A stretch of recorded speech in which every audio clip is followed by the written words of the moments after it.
Okay, tuan-tuan dengar kan? Akan berlaku, dia kata. Kerajaan akan tumbang. Okay.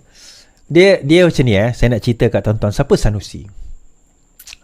Dia Sanusi ni yang pertama langkah karaoke dengan awet tengah malam. Itu Sanusi lah. Okay, tak apa. Itu lawak. Sanusi ni tak kalah benda tu pun nak sentap. You're my friend. Sebenarnya macam ni tuan-tuan. Kalau tuan-tuan tengok siapa itu Sanusi? Sanusi ni dia propagandis. Dia geng propagandis. So dia akan cipta cerita along the way. So last kali cerita dia tadi tu, dia kata, ada langkah kerajaan akan tumbang, saya tak beritahu bila. Tapi awal-awal dia kata tak ada langkah Dubai.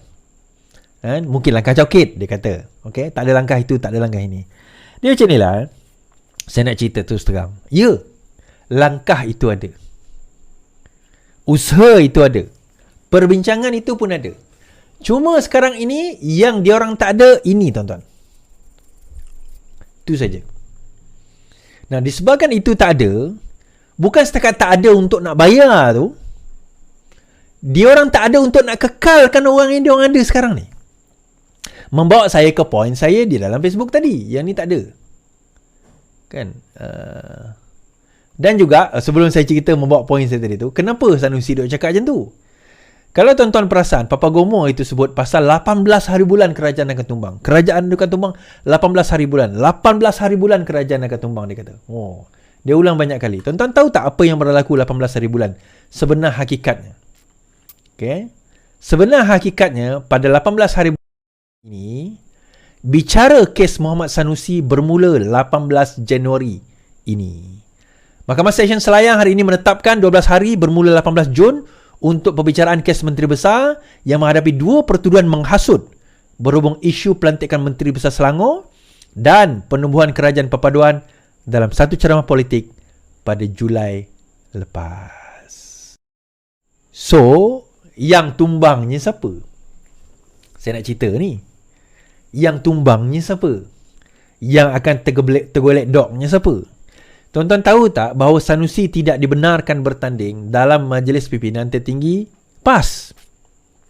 Disebabkan oleh keadaan itu, berkemungkinan besar selepas ini dia tak akan jadi Menteri Besar lagi. Ini last term bagi dia. Ini bukan last term bagi Anwar Ibrahim. Ini last term bagi dia. Dia habis dah. Dia orang dah ada calon lain. Mungkin Sanusi akan ditukar, berkemungkinan sebab kes ini 18 hari tuan-tuan. Biasa kes Hatta Sultan ni dia ambil cepat. Dia lambat. Tapi yang ni cepat. 18 hari. So berkemungkinan besar kalau sabit kesalahan, PAS ada alasan untuk menukar beliau. Jadi yang tumbangnya siapa? Anwar Ibrahim yang tak sampai 5 tahun ke atau dia? Membawa saya kepada poin yang saya nak bawa malam ini. Iaitu, dalam keadaan yang ada sekarang ini, ada cerita bahawa 3 ahli Perikatan Nasional telah pun menyatakan minat bagi berbincang untuk nak bersama menyokong kerajaan PMX buat masa ini. Dan untuk makluman tuan-tuan dan puan-puan, daripada 3 ini, 2 adalah pimpinan tertinggi. Bukan yang level macam Kuala Kangsar, Bukit Gantang, bukan. Ni level pimpinan tertinggi.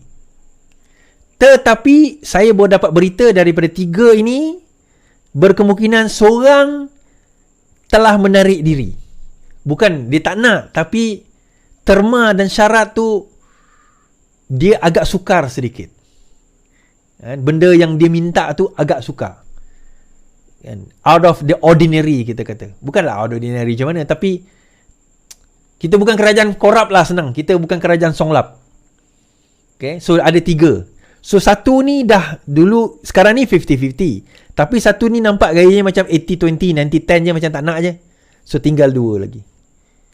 Tapi macam ni lah saya nak cerita.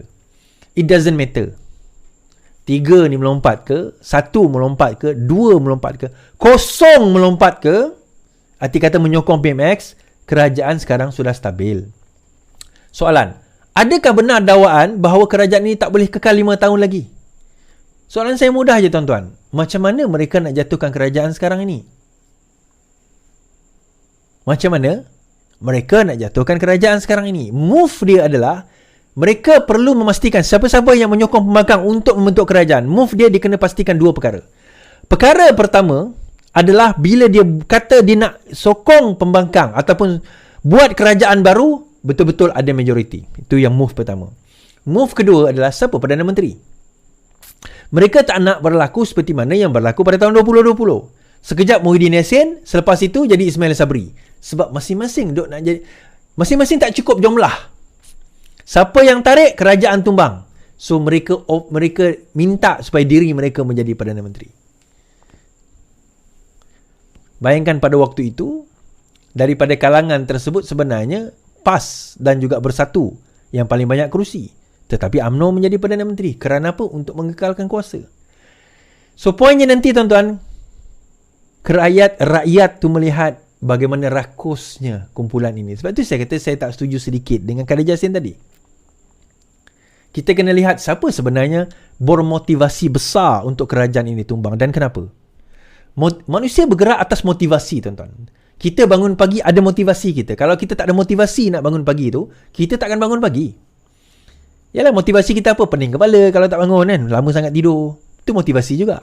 Kena pergi kerja, kena siapkan kerja, kena dapatkan pendapatan, kena dapat dana. So motivasi dia, kalau sekiranya kan, mereka nak menyokong, apa motivasi dia, tuan-tuan? Yang pertama, of course, projek dana jawatan. Tapi mereka dah ada projek, mereka dah ada dana, mereka dah ada jawatan. Yang kedua sebenarnya adalah kes yang disiasat. Itu motivasi yang sebenarnya menyebabkan orang seperti PAS dan Bersatu mengatakan bahawa mereka sekarang ini nak sangat supaya kerajaan ini tumbang kerana kes-kes masa saya sebut tadi lah. 18 hari bulan ni kes Sanusi. 18 hari bulan Januari ni kes Sanusi. Tak lama lagi tu. See you in prison nantilah. Kita kawan. Kemudian itu satu, kita kata ketakutan mereka.